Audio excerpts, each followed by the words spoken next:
ইস্তেমা গেছিলাম আমরা কাছে তোরা কি ইস্তেমা গিয়া গীতা শিক্ষক সবে জানি বুঝবি এই বক্তব্য। তারপরে আমরা আর কিছু কইছি না, আমরা বাড়িতে। ধর্মীয় সংখ্যালঘু মুসলিম ধর্মাবলম্বী ইজতেমা শেষ করে বাড়ি ফেরার সময় আক্রান্ত হন বিজেপি বিধায়ক তাফাজ্জল হোসেনের আত্মীয়। সিপিআইএমের দালাল মুখোশধারী রাষ্ট্রবাদী নেতা জুটনের হাতে আক্রান্ত ইব্রাহিম মিয়া রতন কাজী। সুরজিৎ দত্ত মারা যাবার পরই কি সাত রামনগরে ধর্মীয় সুরসুরি দিয়ে সিপিআইএমের দালালরা রাজনৈতিক ফায়দা লুটতে চাইছে? ভারতবর্ষ একটি স্বাধীন ধর্মনিরপেক্ষ গণতান্ত্রিক রাষ্ট্র। এখানে বহুজাতি ধর্মবর্ণ লোকের বসবাস। ইংরেজিতে শব্দ আছে ইউনিটি ইন ডাইভার্সিটি। বর্তমান সময়ে ত্রিপুরার সম্প্রীতির বার্তা চলছে, যেখানে হিন্দু মুসলিম ভাই ভাইয়ের সম্পর্ক গড়ে ওঠার নজির সৃষ্টি হচ্ছে। গত 3 দিন ধরে বিশালগড় রাউতখোলায় মুসলিম ধর্মের ধর্মীয় অনুষ্ঠান চলছে। সেই অনুষ্ঠানে ত্রিপুরা রাজ্যের সমস্ত ধনী গরিব মুসলিম ধর্মের সমস্ত লোকরা এক হয়ে ধর্মীয় উপাসনা করছেন। সেটাকে ইজতেমা বলে। এই ইজতেমা শেষ করে বাড়ি ফেরার পথে আগরতলা বর্ডার গোলচক্কর বাজারে রতন কাজী এবং ইব্রাহিম মিয়া, যা বিজেপি বিধায়ক তাফাজ্জল হোসেনের আত্মীয়, তাদের দুজনকে সিপিআইএম এর দালাল, সমাজদ্রোহী, দস্যু, মুখোশধারী রাষ্ট্রবাদী দলের নেতা ঝুটন দাস এবং তার সাঙ্গপাঙ্গরা মিলে জয় শ্রীরাম স্লোগান দিয়ে আক্রমণ করে। অল্পেতে বেঁচে যায় রতন কাজী এবং ইব্রাহিম। তবে তাদের উন্নত চিকিৎসা চলছে আগরতলা জিবি হাসপাতালে। আসলে প্রয়াত বিধায়ক জননেতা সুরজিৎ দত্ত মারা যাওয়ার পর 7 রামনগর বিধানসভা এলাকায় উপনির্বাচন হবে। সেই উপনির্বাচনে সিপিআইএম এর দালাল ঝুটন দাস তার নব্য বিজেপিরা মিলে রামনগর বিধানসভার মুসলিম অধ্যুষিত এলাকা সুরসুরি লাগিয়ে ভোটের রাজনীতি করে বিরোধী রাজনৈতিক দলের ফায়দা করার ধাক্কা খুঁজছে বর্ডার গোলচক্কর ঝুটনের বাহিনী। আর তাতেই বদনাম হবে বিজেপির যে রাজ্য শাখার সংখ্যালঘু মোর্চার কোনো স্বাধীন নিরাপত্তা নেই। এখন দেখার বিষয় কোলমাইন্ডের মুখ্যমন্ত্রী ডাক্তার মানিক সাহা কি ব্যবস্থা নেন। ব্যুরো রিপোর্ট, লাল শক্তি নিউজ। আমরা ধর্মীয় অনুষ্ঠান আছে বিশালগড় গেছিলাম আমরা 4-5 জন লোক, আমি রতন কাজী আর আমার বাইরা বেনু মিয়া আর মসজিদের হুজুর আর 2 জন লোকের নাম করে পারি না।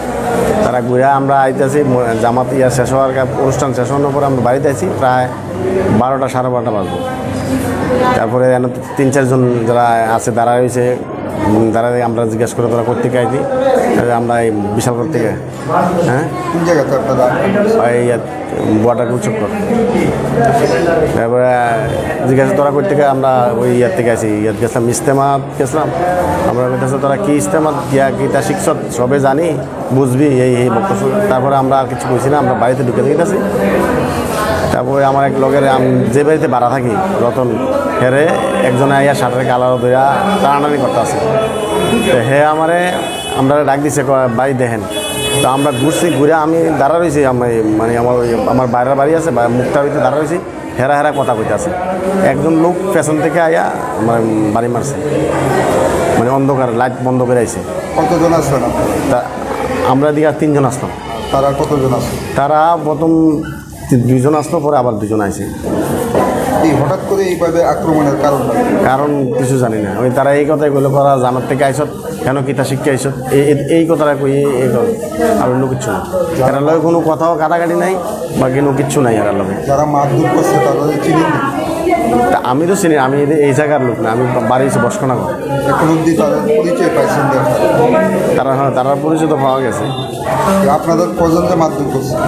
আমরা 3 জনের মারধর করছি। কি দিয়ে মারধর করছে? আমার তো মারছে একটা স্টিক দিয়ে, মানে স্টিক দিয়ে আমি ফেসবুক দিয়ে বাড়ি দিয়েছে, তো ক্লিয়ার না, স্টিক দিয়ে বাড়ি দিয়েছে কানে।